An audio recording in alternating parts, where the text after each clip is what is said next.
Howdy, Ags. Welcome to Aggie Growth Hacks, the podcast sponsored by the McFerrin Center for Entrepreneurship, where we help Ags improve their business, connect with other Aggie entrepreneurs, and support one another.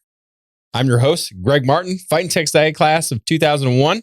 And I'm your co-host, Chris Hunter, Fighting Texas Aggie class of 1998. Whoop! Well, we got a little story for you, Ags. Season 5 is in the books. Chris and I just first off wanted to say thank you so much for being part of the Aggie Growth Hacks family, joining us through the ups and downs of 5 seasons, and hanging with us in anticipation of season 6. But today, Chris and I thought what we would do is we'd share a little bit about our personal journey in season 5. You know, we've had some big growth changes. Every single season, we've had big growth changes in Aggie Growth Hacks. And Absolutely. So we wanted to share and be open and honest with other entrepreneurs, what we've grown and what we've learned. And then also talk a little bit about the big picture things that are key takeaways from our guests, and then give you a preview for season 6. Well, first of all, I can't even believe we're here at season 6. I mean, yeah. Wow. I mean, if you'd have told me that a couple of years ago, I just would have told you you're crazy. You know, one, this has taken me completely out of my comfort zone. But you've come out of your shell really good. You are no longer the introvert in season 2 when we were recording in the server room. Right. Well, that's true. Right. And we've learned a ton of things along this journey. And as an entrepreneur, I understand that, you know, the entrepreneurial journey, like it is literally that. It's a journey. It's not like, hey, you know, tomorrow we're gonna make $1 million, right? Unless you really, why not? Well, I don't know, but you're in the wrong business. But you know, there's lots of things that we've learned along the way, you know, and I know that this season has had its challenges for sure, because we went from, you know, every other week that we were dropping an episode to now we are dropping episodes every single week. So we have essentially doubled our business, right? If we're thinking of Aggie Growth Hacks as a business. And I know that I've had tons of challenges with that, you know, that have come along with that. Time challenges, you know, just making sure that we communicate back and forth on certain things. So what were your biggest challenges, do you think, Greg? Well, I think that operationally speaking, that's what a lot of it was. I mean, we've had so much really great guests that have joined us, that have agreed to join us, that have reached out to us. I mean, it's pretty cool to be having Aggie entrepreneurs come to us and say, Absolutely. "Hey, we want to share our story." So from the lining up the guests and stuff like that wasn't that hard. But like you said, we're doubling our output, and so operationally, it was different. Oh, and by the way, we kind of are working through a different post-production team. So we're working with a whole new crew as well. So to answer your question, the single biggest thing that I learned was over communication. I mean, things that we took for granted in seasons 1 through 4. Yeah. Either just how the partners that we were working with, or however we were doing, or the fact that you had 2 weeks in between episodes, so there's more grace to be able to set deliverables. So we needed to learn to over communicate clearly, and not leave even the littlest things of ambiguity. Yeah. And be very, very clear on that. From an operational standpoint of communication, what was the challenge that you had to work through? So I 100% agree with you. And the stuff that I found, you know, difficult is that we stepped up our production on even just meeting with the entrepreneurs. Now we do have some hacks that have come along the way with that. And if you're listening to this and you're thinking about starting a podcast, I highly, highly recommend that you do exactly what Greg and I did, which was to start doing batch recordings, right? Yes. Meaning that we couldn't have done it without that. No way. Because in our earlier seasons, we were recording here and there and whenever that the entrepreneur had time, versus now we say, well, these are our set days. Go find a time on our scheduler, which if you don't have an online scheduler and you are an entrepreneur or even an entrepreneur, get an online scheduler. That is your scheduling assistant there, right? So I guess there's really 2 hacks there, right? Scheduling assistant and batching. But there's no way that we could have done this season without doing that. I mean, there's just absolutely no way. The other part is that the challenge as far as that goes, in my opinion, was actually we took over a lot of the things that our post-production team was doing, things like posting and creating some of the items, and we had to figure out a new system essentially, right? And we had to rebuild our system that we had gone through in the past 4 seasons, which is difficult if you've ever had to retool, right? And if you're a manufacturer, you understand exactly what that is. And essentially we are a content factory, right? And we had to retool our machinery in order to make that actually happen. And then even to kind of or take that analogy a little bit further, the QA/QC was different. The quality assurance, quality control, because we were, like I said, we were dealing with another post-production team, and there could be some maybe language challenges that we had to come across. I mean, even something as clear as on all of our podcast images. So if you look at aggiegrowthhacks.com and you see like the images that's on every single episode, and you go to your favorite podcast app, on the image that's on actually I think on that it's just our main logo. Yeah. But the fact is that we had to communicate clearly, and we had to set the standard of the image of the entrepreneur is in front of the arrow. Yes. The growth arrow. And it had to be we had to set a QA/QC. These are the 5 things of every piece of content that we look at. And then we needed to make sure that we were clearly communicating how to spell entrepreneurs' names. Yep. You know, things that you don't necessarily take to the right Texas A&M class. Yeah. You know, because that's obviously, that's your name, and we want to respect you. We want to respect the time that you spent at A&M. Yes. And so it's really about building that manufacturing system out and having a good QA/QC process in place. And then, quite frankly, this is like mine and Chris's 3rd side hustle. So this is not our day job. No. We do not. We appreciate the McFerrin Center for Entrepreneurship for sponsoring us, but we don't get paid for this. They pay for the post-production, right? So it's a matter of saying, okay, how do we work together in our busy schedule, in our busy day? How do you oversee half the QA/QC? How do I oversee it? But then we talk to say, this is the standard. This is what we need to do. Yeah. So, it's taken a few months to even get to that point to where it's now into a machine, right? That's right. But okay, so talk about the machine. The machine. So at the very beginning, like Chris said, we took over not only the post-production and working with the new team, but then having to actually post it into a scheduler, a social media scheduler, you know, whether that be Facebook or Buffer or Owl or whatever you're using. Yeah. You know, and that was something, I mean, that we're very clear internally. I mean, I will defer to anything marketing to Chris, even if it's, you know, geeking out the technical aspect of that. So the first couple ones, you were loading that up. Yeah. But then we've quickly realized this is not sustainable. Neither one of us can be the bottleneck of any operation. Right. So how do we, you know, so talk about you going through and what your mindset was to create a system. So I'm a very systemized marketer, first of all, right? And I like to build the systems for my teams, and then my teams take it and so that's exactly what we did with this. Essentially, like you said, I did the first couple of episodes. And so you knew what to do. I knew exactly what to do. And then I documented how to do it, right? Because without proper documentation, without checklists, you know, it's not a system. So we had to do that. And I handed that over to my team, trained them. There were still a few hiccups here and there, but we addressed those.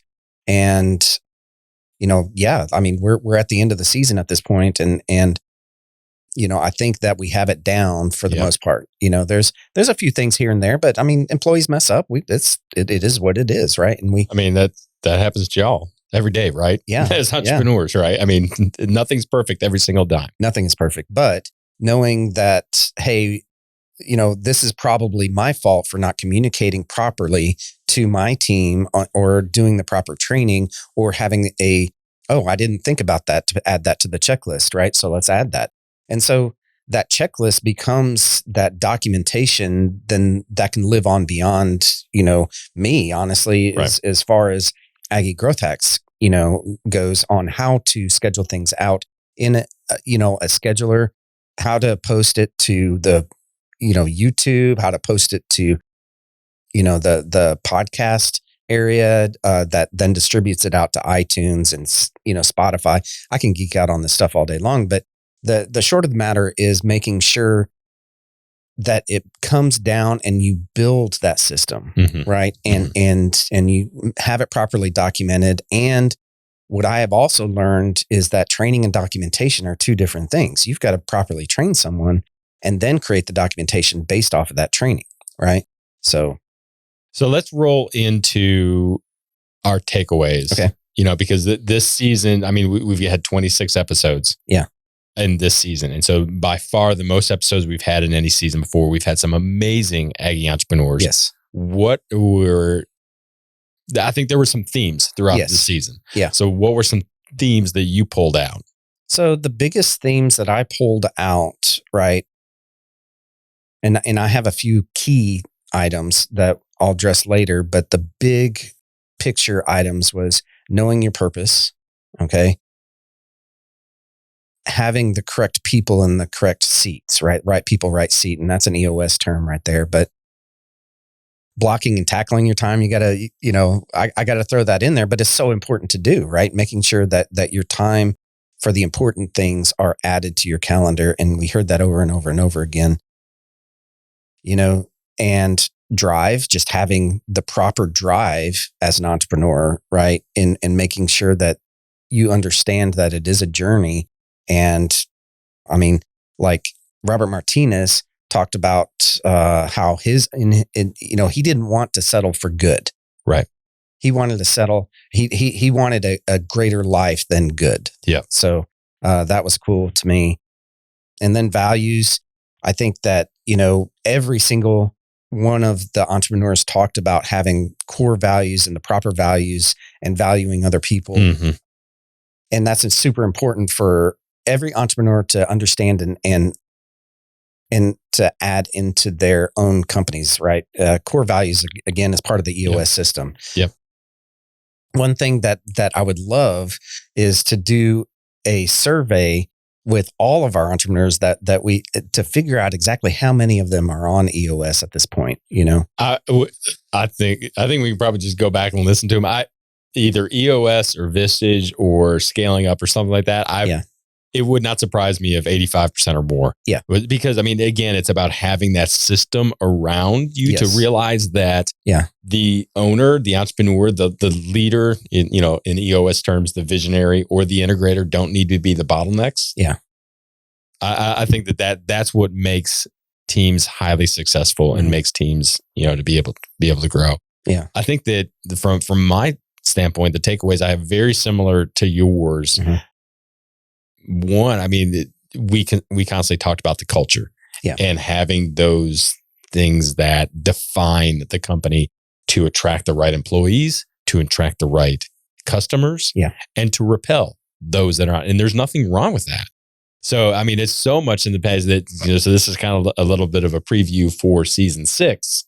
We're actually going to be asking every single entrepreneur what their value is, how they came up with it, why did they define that? Because it was crystal clear throughout this season that was a driving factor in their success. Yeah. I loved how the BHAGs, the big, hairy, audacious goals that a lot of the entrepreneurs they talked about, for me in season 5, it wasn't, yes, they're big and they're hairy and they're audacious. Yeah. But they were doable. I mean, when we talked about Shannon Badger, who said, our BHAG 3 years ago seemed like it was a 10-year project. Yeah. And we're going to hit it next year.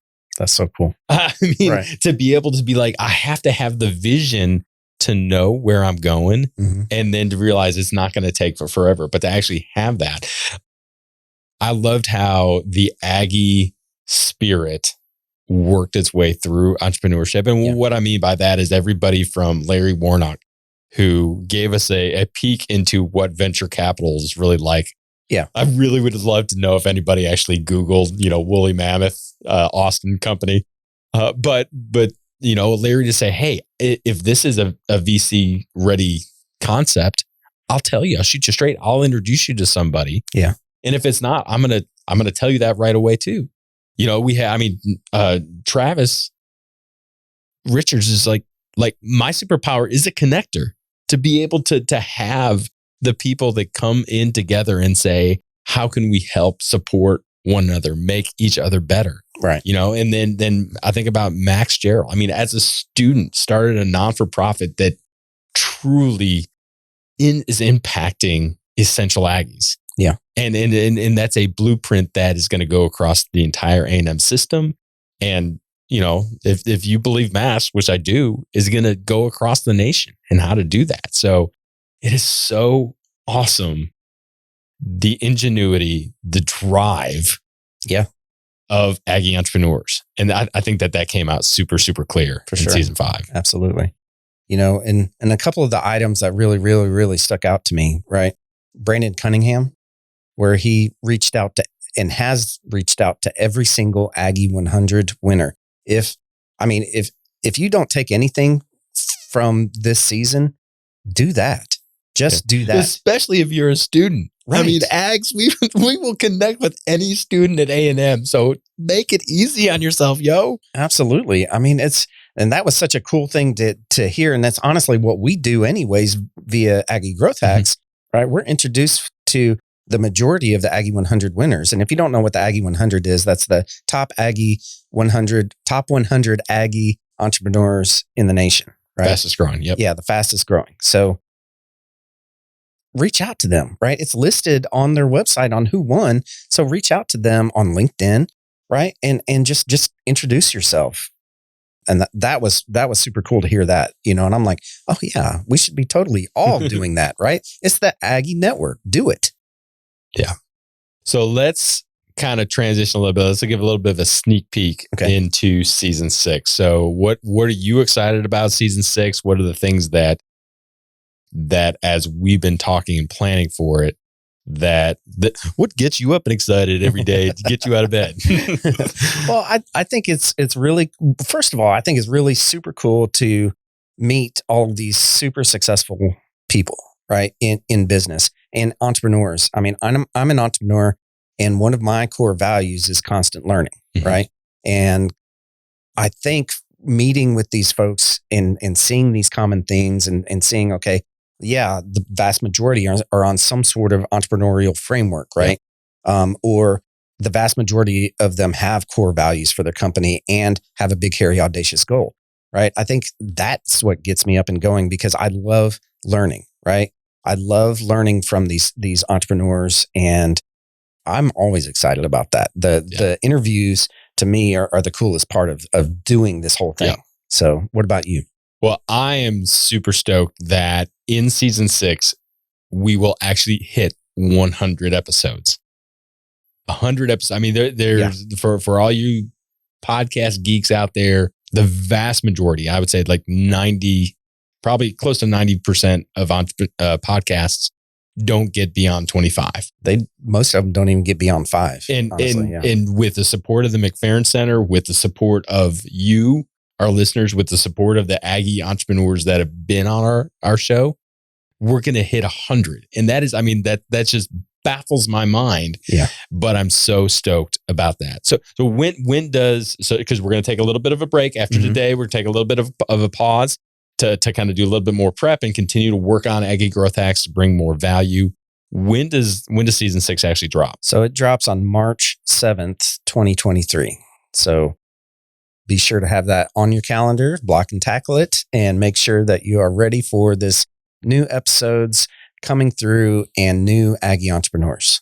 And so we're gonna kick it off, just a little bit of a preview for y'all. We're actually gonna kick it off with 4 Aggie 100 winners.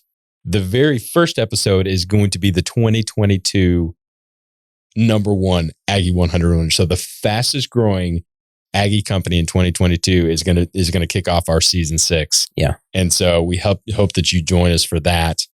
And and shoot, if you're not connected with Chris on LinkedIn, Facebook, Instagram, myself, Aggie Growth Hacks, go to our Facebook group, go to aggiegrowthhacks.com, check out all of the, not only this episode, but all the previous episodes that we've had.